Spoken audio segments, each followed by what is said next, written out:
Okay, this is round one of their best of three, getting right in at the beginning here, so we're not going to miss any of the action. And map is Pillar of Bones, so we're off to a good start.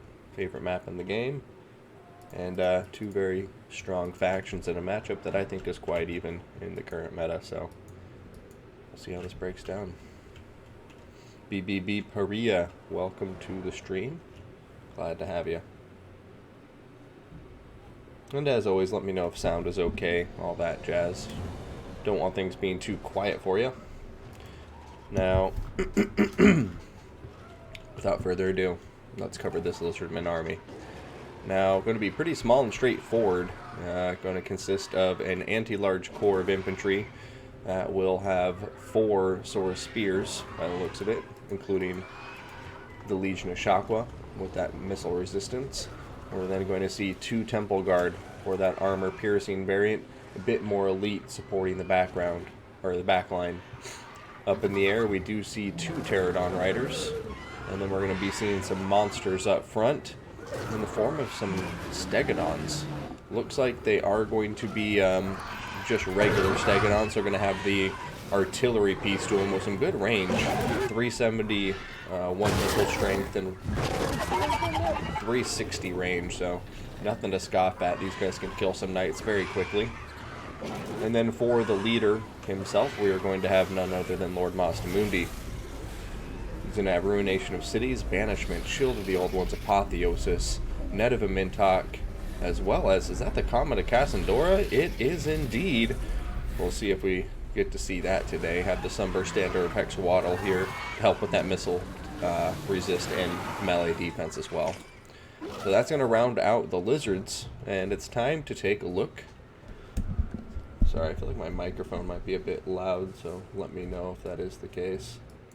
And for the Bretonnians, got a front line with 2 peasant mob backed up by 2 men-at-arms with polearms and just 3 regular old men-at-arms.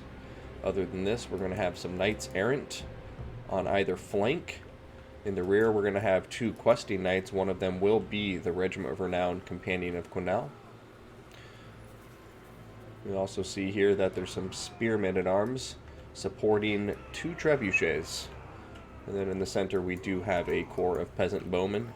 Looks like we're going to have 1 pox and 2 regular variants. Up front, we have a Damsel of Life. She will be on top of a horse. She's going to be bringing Earthblood and Awakening of the Wood. And then up here in the air, we do have the king himself, King Luin Leoncoeur, riding Biki, or Biki, into battle. He's going to have the Sword of Couronne, the Lion Shield, as well as Standard Ground. Beloved Son of Bretonia, the Ladies Champion. That does round out both of our players' armies, so all that remains is for them to start up and we take a look at the battle.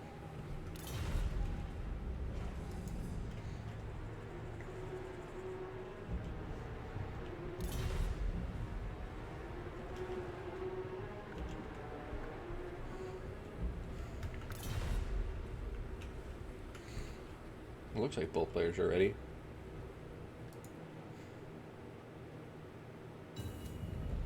Okay.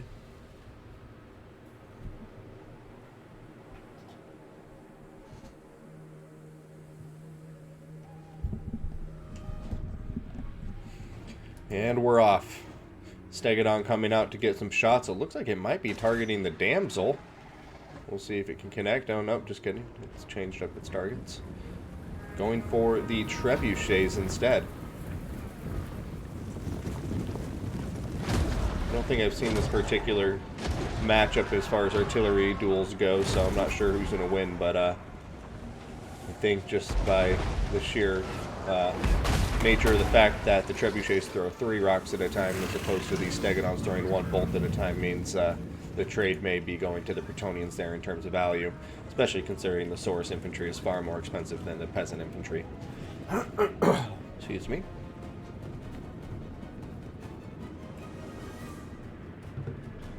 First stream of the year, indeed. Viking, I didn't update it. I'll update it soon, but just change the 6 at the end to an 8, and that will be the correct bracket. Hey, Selena Duncan, welcome, welcome. Waking to the Wood going down here on top of some of the Saurus shields. Trebuchets continuing to be thrown in. Looks like they may be targeting the ROR here, Legion of Shockwell, to get some damage on top of an even more expensive unit. And then it looks like the Lizards are going to start bunching up, and I don't think that's going to work. Well, you have the Legion of Shockwell here, Sunburst Standard of Hexawaddle. So Sunburst, you know, gives that 12% missile resist, if I'm not mistaken. Yeah, 12% missile resistance on top of the 44% whenever the Legion of Shockwell pops its ability. That's going to be, what, up to 56% missile resistance, which is nothing to scoff at. But even with the missile resistance there, I worry that the Lizardmen are kind of just creating a prime opportunity for these trebuchets to throw a lot of damage down on top of them. But as I say that, of course, I don't even notice that there's Pterodon riders back here, and it does seem like it's going to be just a matter of time before these two trebuchets are offline, because Bretonnians are doing nothing to counter this play. And I have to say, I think that's a bit of a mistake. The Bretonnians had the tools to keep these Pterodon riders at bay, and really just let the trebuchets talk as long as you need them to. And I want to even engage this blob until I absolutely had to. Because that trebuchet could punish this blob all by itself, and I think really create a problem for the Lizardmen. They'd have to move or just take the damage. But either way, it does look like it's going okay so far for the Bretonnians. They have that Peasant Bowman fire coming in to support. Lee and Leuenker is on top of the Stegon, doing a ton of damage, about to rout it. Sword of Coronas pop, which is going to reduce the armor further, allowing the Peasant Bowman to get more work done. And oh, and here comes the cavalry. Going in for a nice rear charge on top of the Temple Guard. And we'll see if this Lizardman defensive geometry can hold up or not.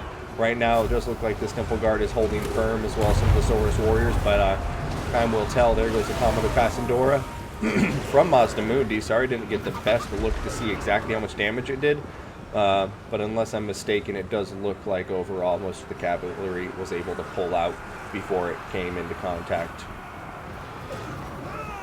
Lewin pulling out, doing a little bit of healing. He has the Lion Shield popped, and I hear a banishment.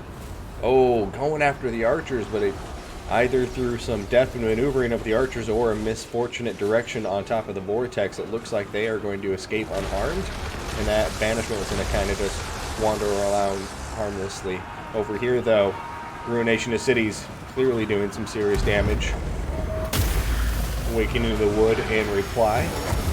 And now we have another Knight of Mintok pinning the companions of Quenelle in place as a Legion of Shockwell and some Temple Guard get in on top of them. That's a nice play to the Lizardmen here.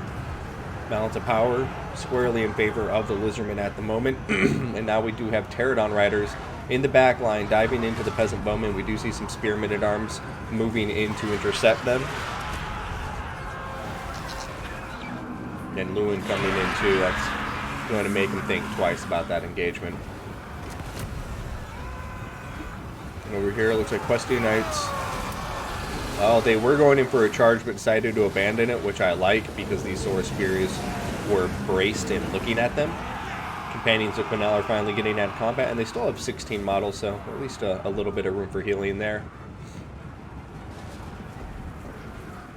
Yeah, and once again, I mean, I feel like the Bretonnians had some really strong tools to just kind of sit back and pressure their opponent, and maybe I'm just oversimplifying it. Some of these trebuchets were destroyed after all, but really would have liked to see a little bit more defensive play there from the Bretonnians in the early stage of this battle. And it looks like it may bite them in the ass here in the mid to late game, as a lot of their infantry now is, you know, beginning to get worn down, becomes susceptible to terror routing, and these dinos aren't messing around. But good news for the Bretonnians is that they have already eliminated one of the Stegodon. And it looks like it was this cavalry back here who did it. Way to be, Knights Errant. Way to be. Alright, heading back towards the main engagements. Well, we're going to see Lewin chasing some Pterodon Riders.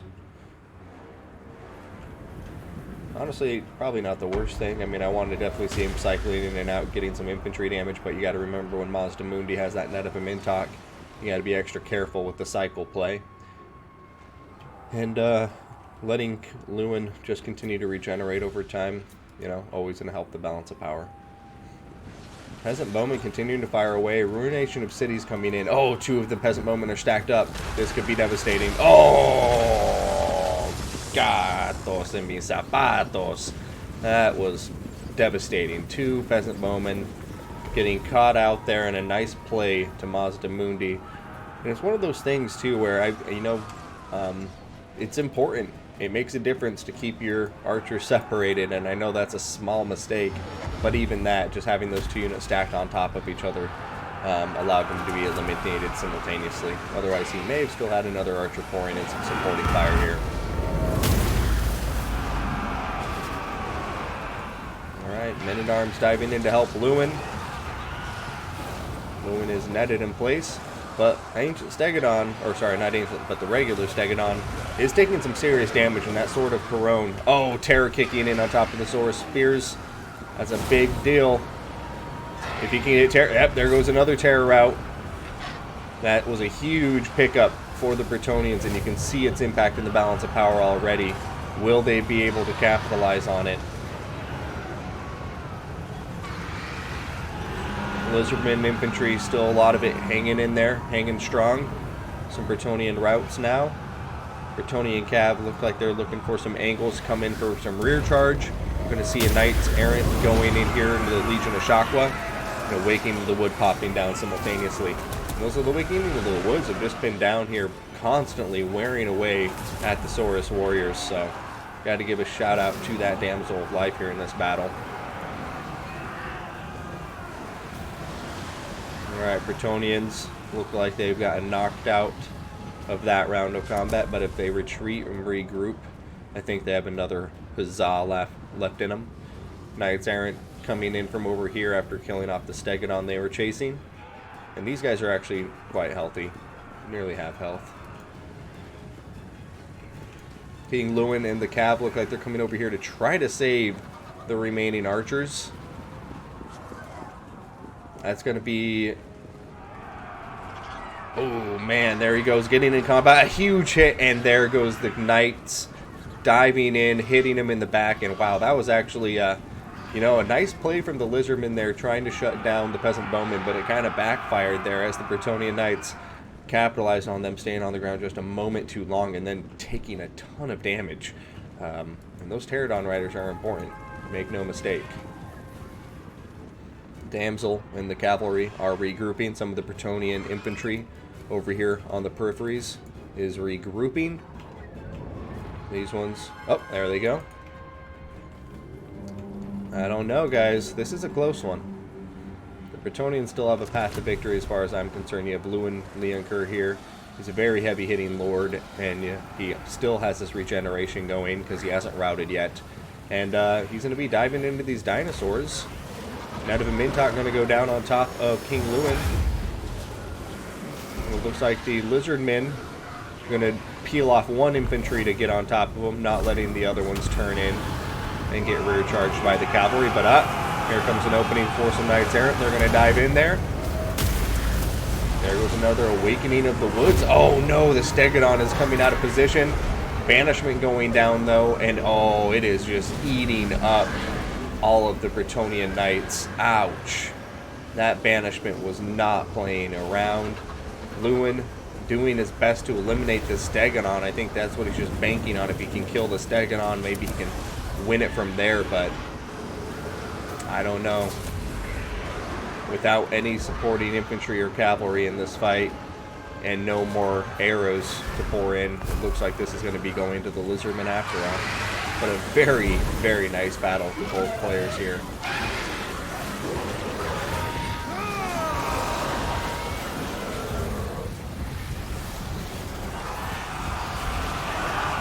Oh, Peasant Bowmen coming in to save the day.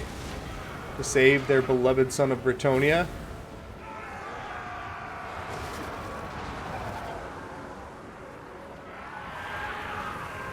Lewin regaining his leadership. He needs to get over there yesterday. He must be in combat at the same time with these spears. Oh man, look at that. We got some Pterodon Riders who are shaken. But yeah, balance power is just too far at this point.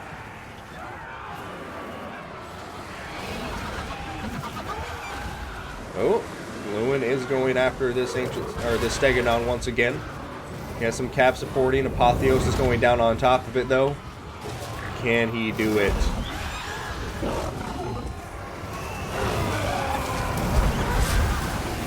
Pterodon Riders coming in, hitting Lewin in the rear, and Ludwig is going to concede defeat from there. On the first game is going to go to EC Jimmy. Very nice Lizardmen game. That banishment was very clutch.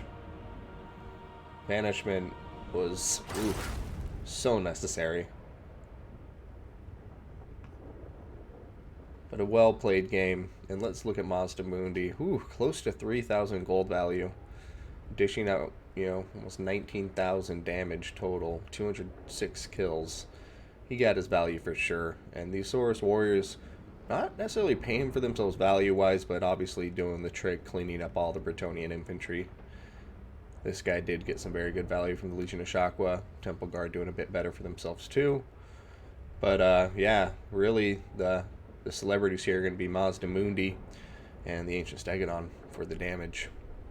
Over here on Bretonnia's side, Lewin, you see that 11 kills, but 2,400 worth of value from the damage he dealt out.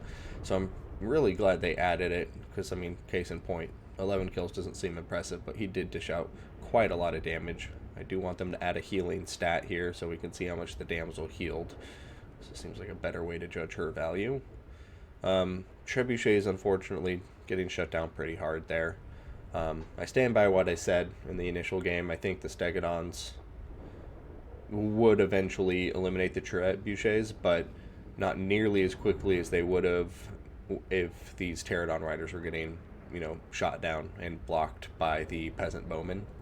I think if Bretonnia would have played that a little more patiently, just let the Trebuchets fire as long as possible. Like I said, they will eventually get shot down by Stegodons, no doubt in my mind about that, but I doubt it will be before they get enough value to pay for themselves.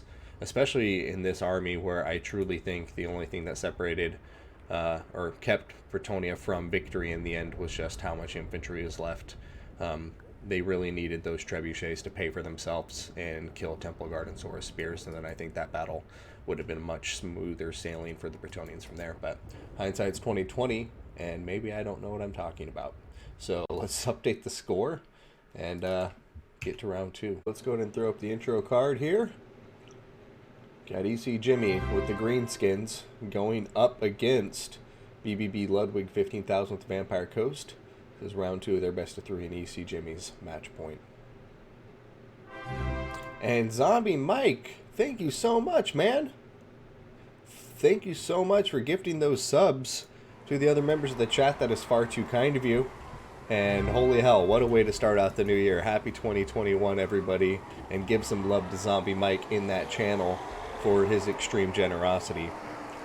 Now let's celebrate by watching some Greenskins get into action, and starting with the infantry as usual. We're going to have Orc Biggins and Orc Boys. Looks like what I imagine would be 2 of each. Yep. We're going to have 2 Goblins. Looks like we have 3 Night Goblin Fanatics, including the 8 Peak Loons. And I am excited to see how these Loonies do. We're then going to have Night Goblin Squig Hoppers. Looks like we have 2 of them, 3 Forest Goblin Spider Rider Archers, and make that 4. And then we're going to have 3 Night Goblin Archers, so they have Stock and Poison, and the Rusty Arrows are in here too for that armor sundering ability on top of their rounds. Going up for a higher view, make sure I don't miss anything into this very big wah. I'm also going up against a big number of pirate zombies, so we'll see what happens on the other side. But anyways, I digress. We have an Orc Shaman on top of a Boar. Oh, going back here into the forest by the looks of it. Brainburster, Gaze of Mork, and the Scroll of Shielding with the power of the Wah. And then we're going to have Grom the Paunch. He's going to be bringing Lucky Banner. The Graydon is here, Language of the Boys. So, Grom the Paunch, popular pick lately. And I guess for the Vampire Coast, let's start with some Vanguard shenanigans. We have scurvy dogs here in the woods. Also, before I forget, you don't need my cursor on the screen here. Okay, so got some scurvy dogs vanguarded there in the woods. Oh god, Greenskins have also done a little bit of vanguarding themselves, which I am excited to see. Over here, we're going to have Deckhand Mob with polearms. Going to have 1 and 2 and 3. And we're going to have 4 Zombie Pirate Deckhand Mob regular variant. Going to have 2 bombs, 2 deck gunners. Looks like we have a bloated corpse. God bless you, Ludwig. You've already won my heart by having some bloated corpses in here. Not just 1, but 2. 1 hidden here in the backline forest. We'll see if it can catch a lucky break. And then, aside from that, I think we've covered everything besides a single unit of Depth Guard. Give me holding down the backline. They should be able to cut up a ton of the Orc infantry here. They don't have Black Orcs or anything to worry about, fortunately, so I think Big Uns are really the only things that will be able to do anything to them, and even that's going to be a fight that goes to the Depth Guard. Count Noctilus will be leading this army on top of his Necrofex Colossus. He is going to have Captain Roth's Moondial, Wraith Storm, along with Pit of Shades, Invocation of Nehek, and the Drowned Dead, with Arcane Conduit. And was there anything else that I am missing? Nope, that rounds it out. And time to see what happens. Greenskins coming in hot. Shetland Apache, thank you so much. I am recovering, and I really appreciate the sub, my friend. That's 30 months of subs, 9-month streak. You are the best, my brother. Thank you so much. Alright, Count Noctilus is coming out, shooting down some Goblin Spider Rider archers, but we'll see if they can start dishing out some damage in return. He has 75 armor, so not the best, not the worst.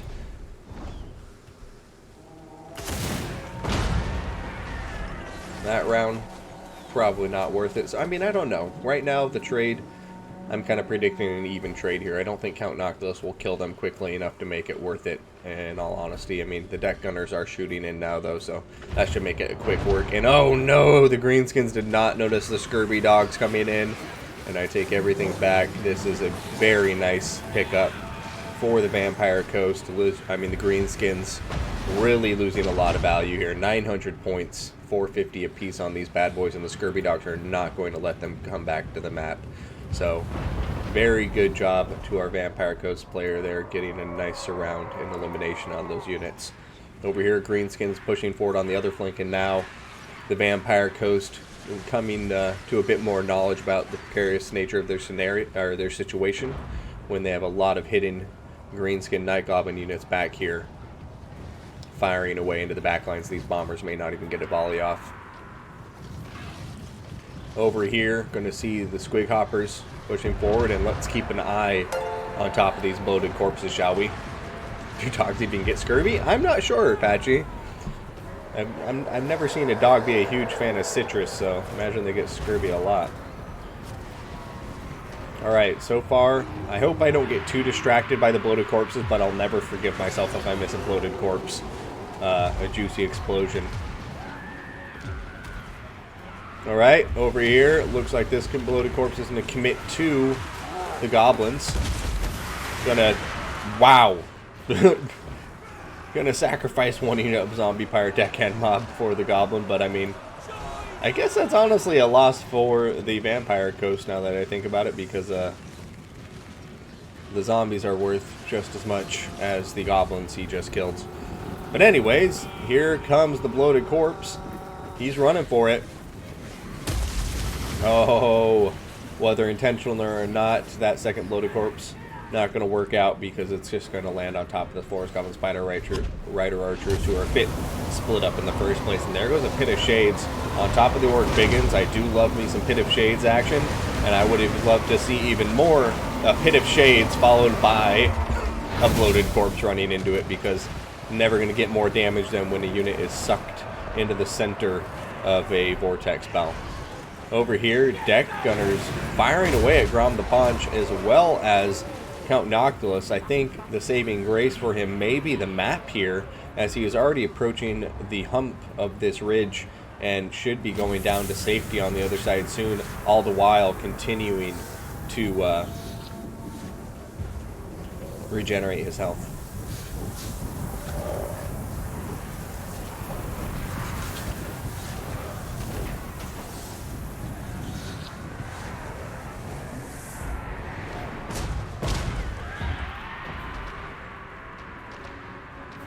Bombs taking out these biggins.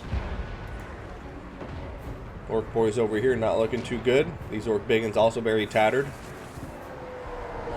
Looks like they're getting the charge order now to get on top of these carronades, which I neglected to mention. Deck gunners just going to town right now. The 3 units of deck gunners really paying dividends by eliminating the greenskin counter skirmishing, and the balance of power is reflecting it. But here comes the danger as we see the Rusty Arrows and the 2 Night Goblin Archers coming in, and it looks like they're just going to dive into combat maybe. No, okay, they're going to pull up short and open fire now. And there they go, going for the depth guard actually. I think that's a prudent decision. You really got to eliminate these guys sooner rather than later. But obviously their heavy armor is going to be a bit tough to chew through. But luckily with that armor sundering, they're all the way down to 60. There goes a very nice loon through the depth guard too, and oh my goodness, Greenskins may not be out of this just yet, but oh, the bomber's doing a ton of work. Night Goblin Squig Hoppers on top of the deck gunners. They're looking a little bit low on leadership though, but here comes the 8-peak loonies. That should help shore it up, having an unbreakable unit nearby, and the unbreakable unit is also going to successfully tie down the deck gunners. And I think, you know, the Greenskins, in spite of the balance of power, may still have a chance here. But oh goodness, how did I miss that? Grom the Paunch came back into play, and he paid the price. He paid the troll toll, just like he did when he ate that troll meat all those years ago. But he's regenerating, and we'll keep an eye on him just to see if he can come back. But over here, see the balance of power is starting to go closer to even, as these archers are going to be uncontested now, as it looks like the Greenskins, with the tattered remnants of their infantry, are successfully tying up all of these missile units. Noctilus is just going in. It's a Hail Mary. He's trying to close the distance. He's going to do a little summon. Throw down an invocation from the heck. And will it be enough to keep this battle for the Vampire Coast, or is the tide turned too much? I don't know, guys. Grom, he's coming back, but I have to say the Greenskins are just looking stronger and stronger now, and Noctilus just isn't getting enough healing done, and the absolute lack of mobility. I mean, I really wish I would have been paying attention and seen what happened to the Scurvy Dogs, so my apologies for that, because really the Scurvy Dogs are what he needed desperately right now. But looks like the Greenskin mobility was able to win it out and pull it back for the victory in the end.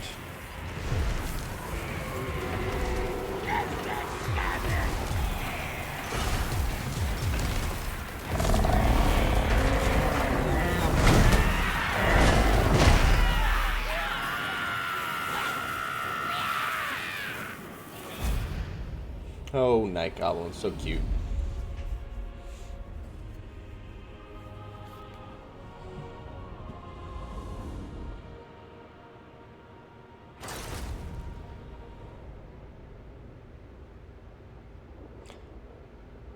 That was a great game, great series. I mean, a 2-0 victory, 2 easy Jimmy, but I think BBB Ludwig putting up excellent fights in both rounds, so glad we got to watch that. That was a fun first series to watch for the day.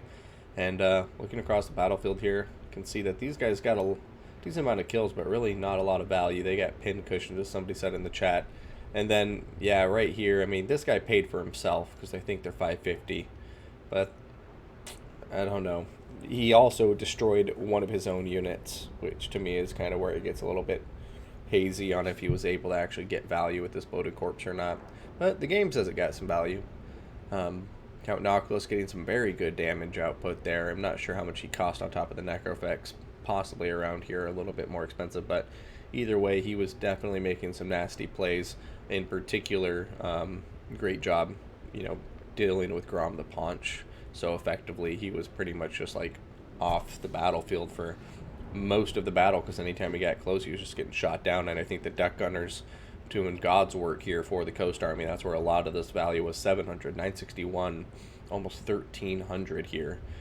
So Noctilus and the deck gunners really getting a ton of value here. I didn't see what happened to the Scurvy Dogs, but I do want to shout out that initial play once again, where the Scurvy Dogs from Ludwig were able to just get around, get behind the Force Goblin Spider Rider archers, and route them off the map. That was so much value so early on. Like, look at these guys. 200 value, 195, 0 kills apiece, 900 points eliminated just like that. So huge shout out to the Scurvy Dog play in the initial stages of the game.